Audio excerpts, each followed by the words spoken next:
It's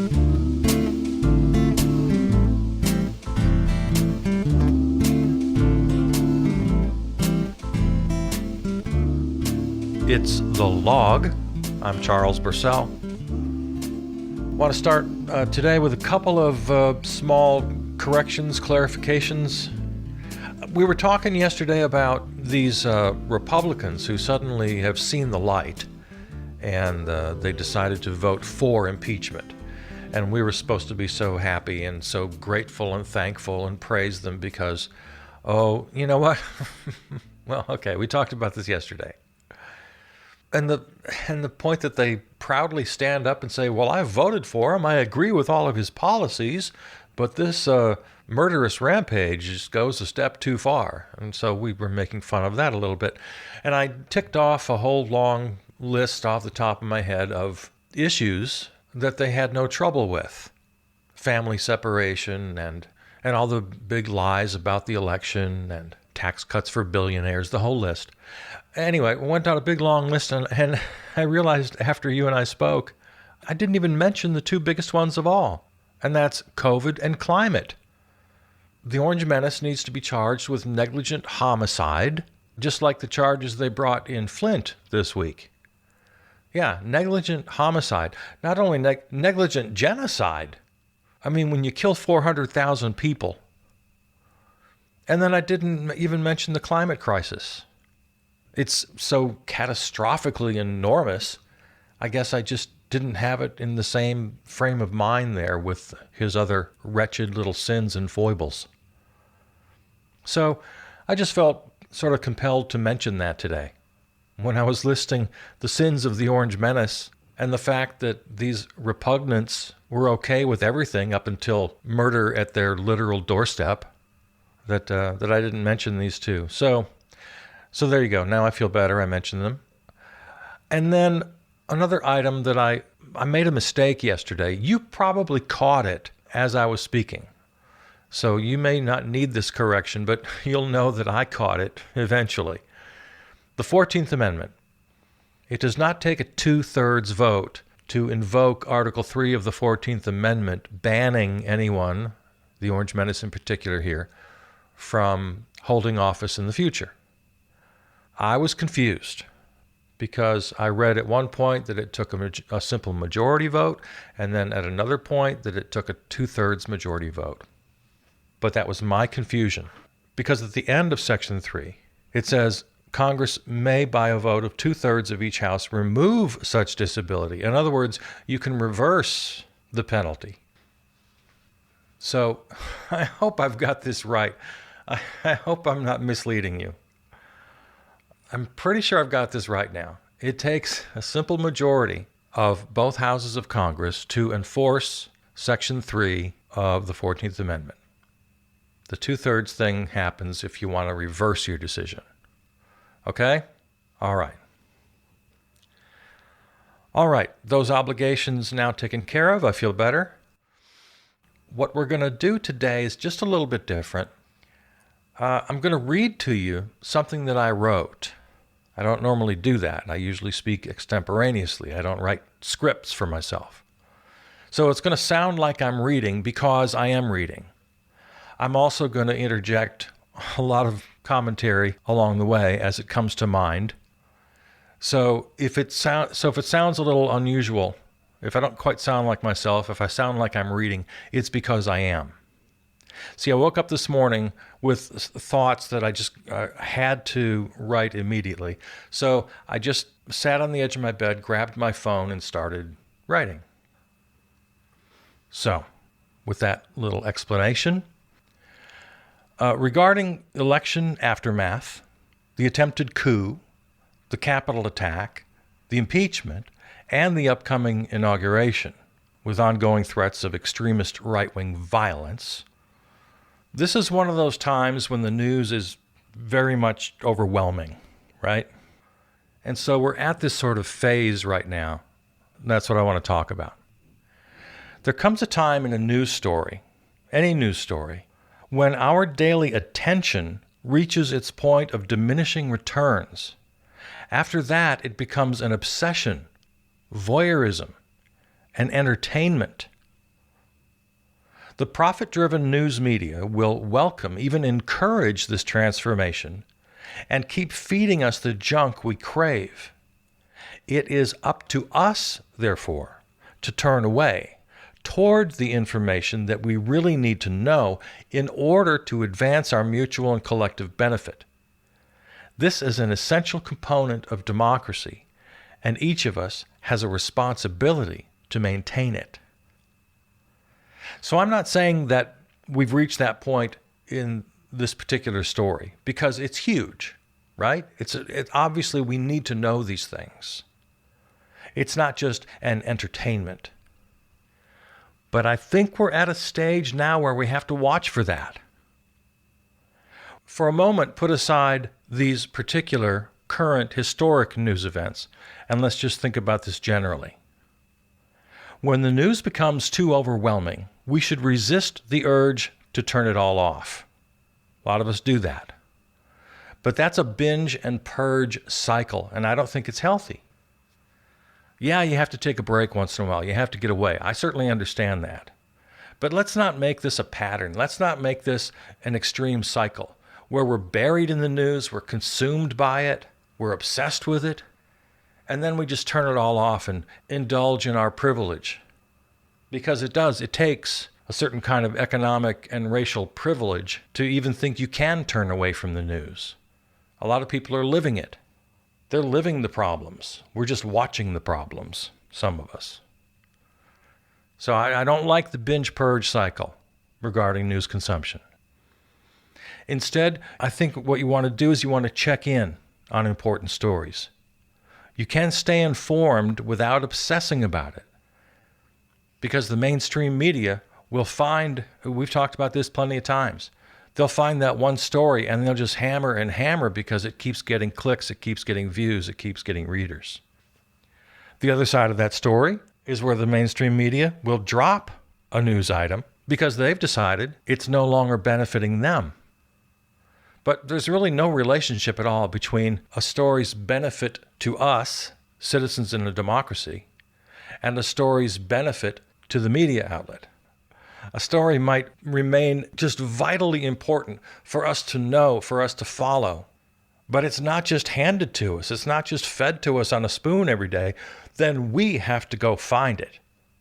If the mainstream media drops an important story, which they do all the time, then it's our responsibility to go find it and keep up on it. You cannot rely on mainstream media to give you what you need, only what you want, or what they think you want, or what their algorithms show that you want, or what their advertisers' profits seem to indicate what it is that you want. See, this is why I'm always recommending Democracy Now! Until you're sick of me talking about it. Because Democracy Now! With Amy Goodman, it gives you news and analysis you didn't know you needed to know. It still follows every so-called big story in depth, but because it's not beholden to profit, it can go deeper, wider. It can pursue angles ignored by corporate media. It can go in any direction the story dictates.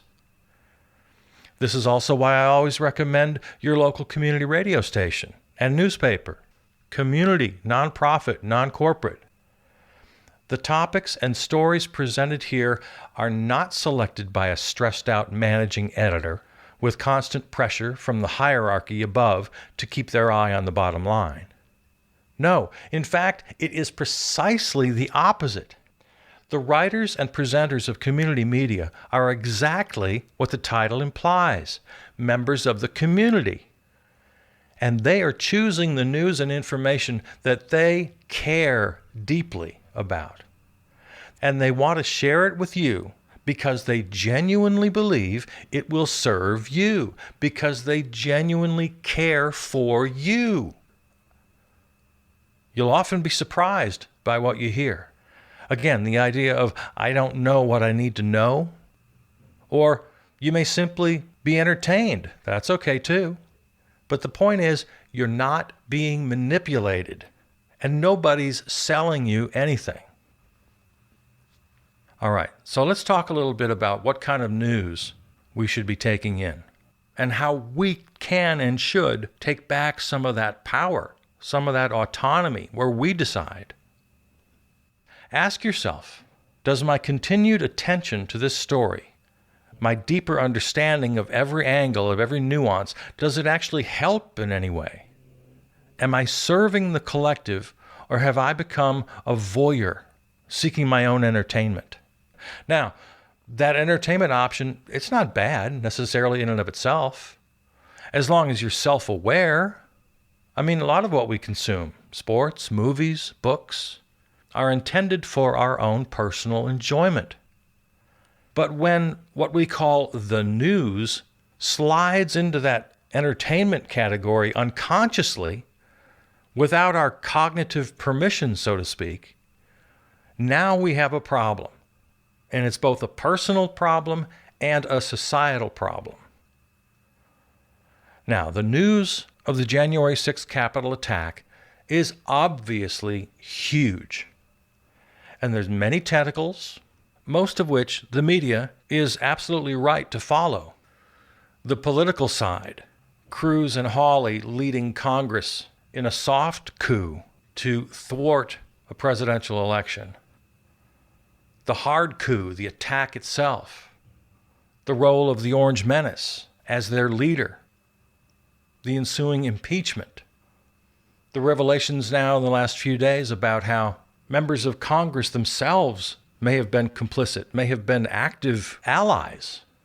Yeah, this story is far from over. There's so much to follow. Important news that we as citizens really must know and understand. But at the same time, we're also entering that phase, I can just feel it, when we are very susceptible to crossing into that destructive obsession. I mean, especially on very particular, more salacious angles of the story. For example, we really don't need to know every detail of this Q shaman guy and his life in his mother's basement and his particular dietary preferences.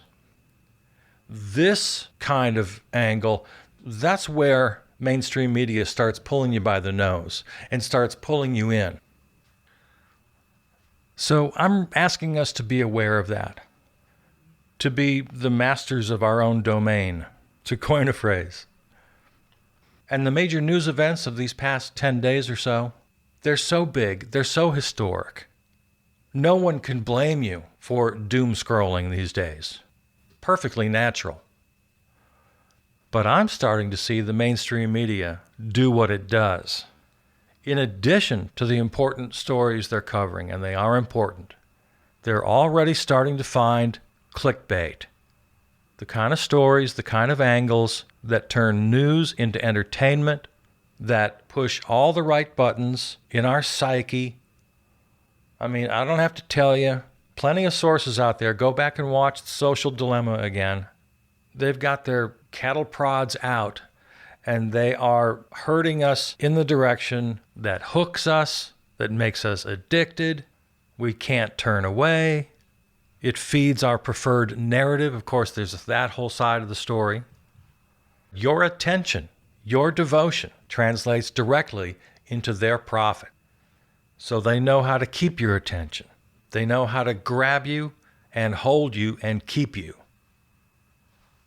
And to expand a little bit on this idea of democracy, I mean, that's at the heart of all this. I keep asking on this program, do you want to live in a democracy or don't you? Because if you do, you have some responsibilities. And this is a very large responsibility that we have to take on ourselves, each one of us. It's like we're walking through a field filled with landmines that they've buried there in order to just destroy your ability to discriminate between that which nourishes you and that which just feeds your base urges, putting us in some kind of hypnotic state, just where they like it. And don't get me wrong, I don't want to speak in the language of conspiracy. I am not a conspiracy theorist. If anything, this is a natural conspiracy. Our lack of discernment, our full-time role as consumer rather than citizen, isn't necessarily a plot hatched by evil men in corporate conference rooms. That's an easy image to conjure.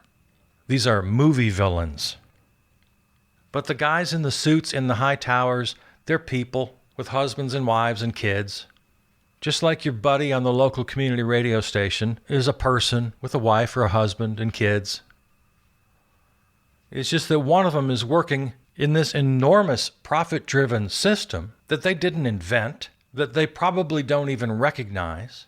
They've just lived their entire lives just trying to make a living, just trying to do a job, completely unaware of the water they swim in. They don't give it a thought. They've never given it a thought. You work, you make money, you have to have a job, so the company you work for has to make money. It's just, again, it's just the water we swim in. It's just the air we breathe. Nobody ever questions it. Well, few people ever question it. The kind of media I'm recommending, the community model, the non-corporate, non-profit model, they are the outliers. They're the weirdos.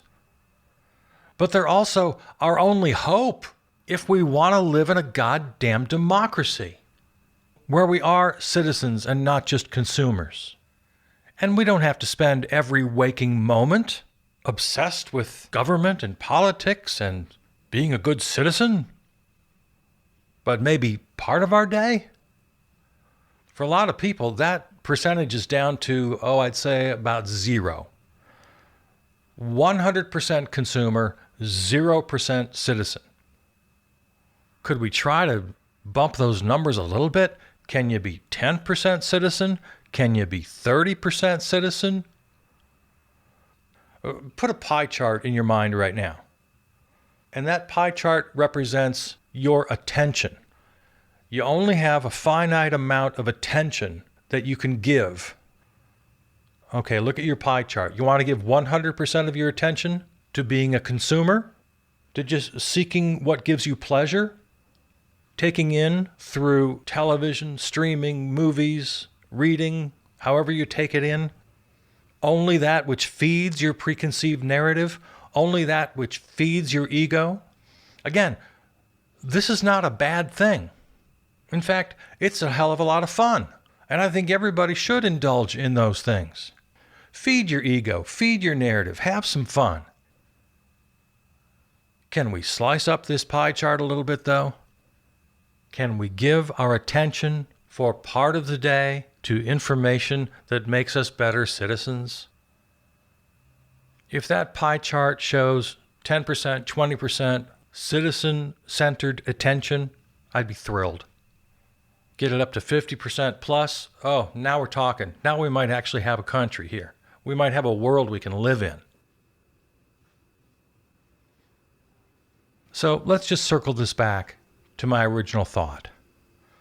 I mean, these are general kind of universal ideas that I'm talking about. They've always been with us. They'll always be with us.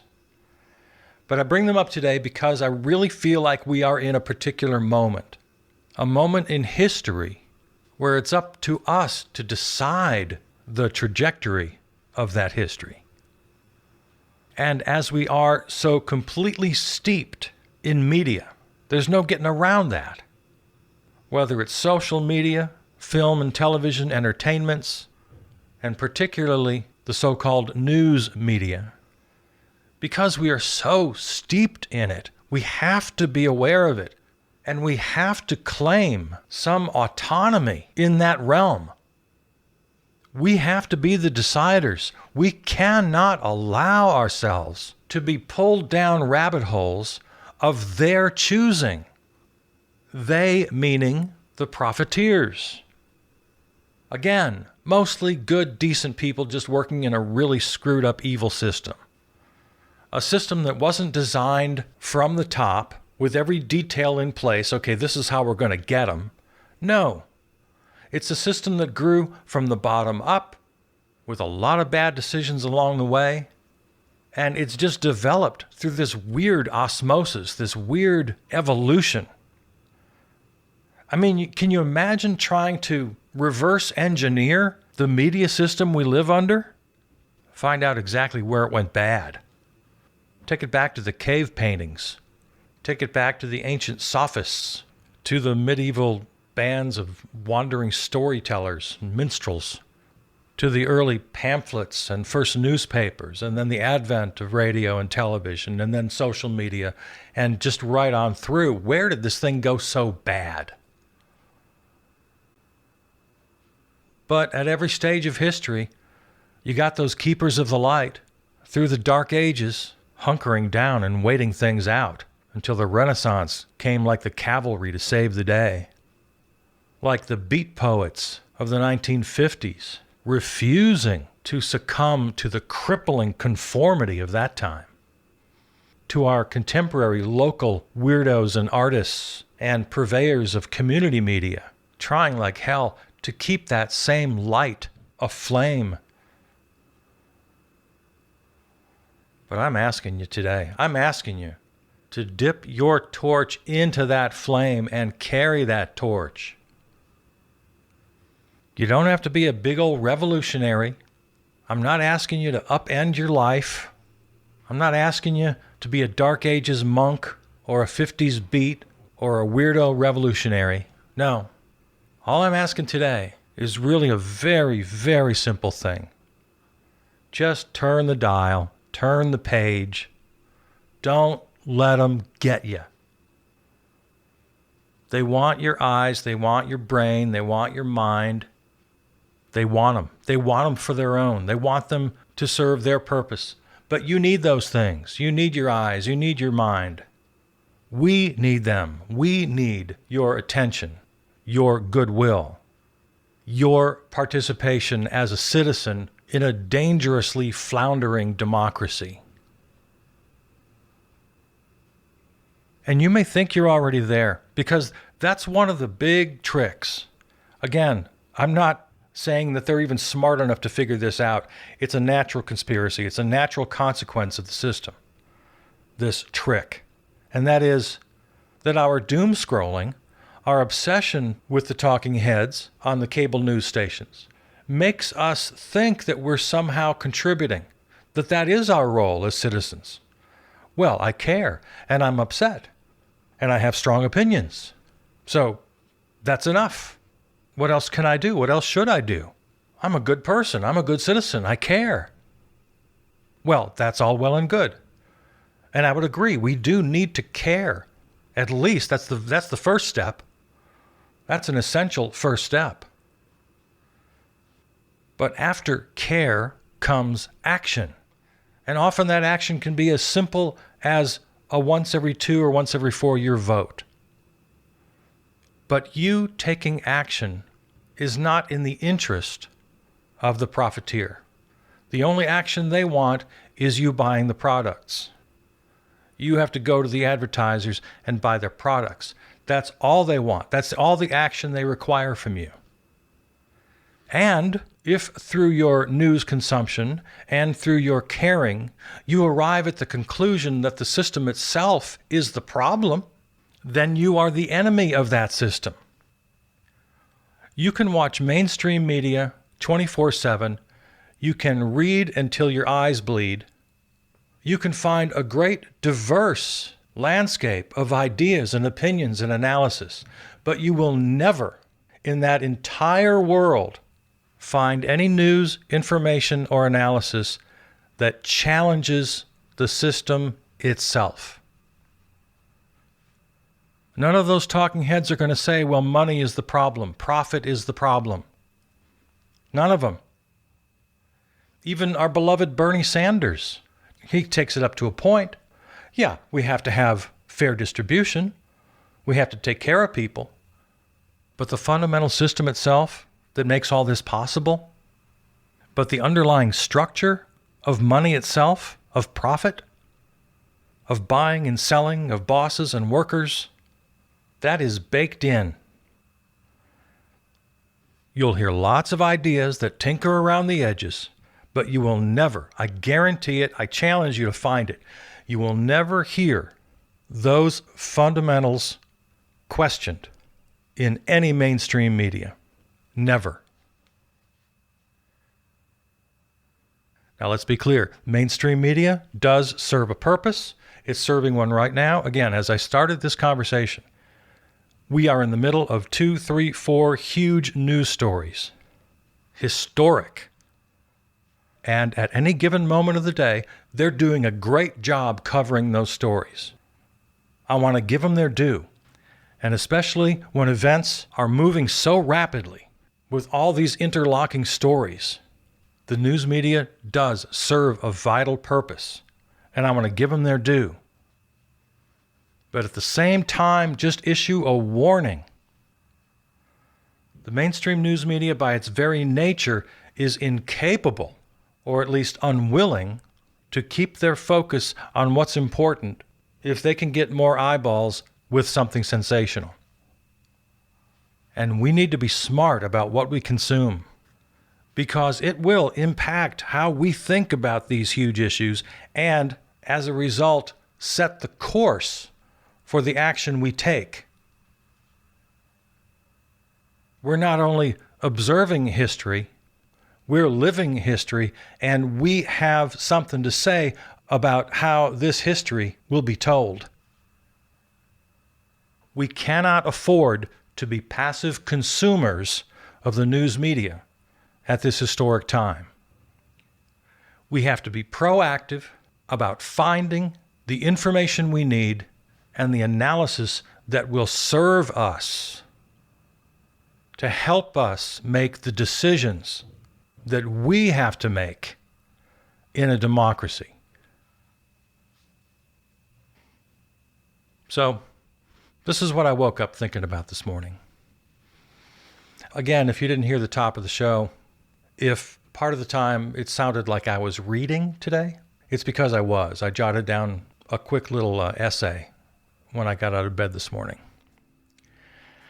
All right, well, it's a Friday, so I send you off again out into the world, a world that will have changed by the time we talk again on Monday. We'll talk about those changes. I want to thank our flagship terrestrial station, Riverwest Radio, riverwestradio.com.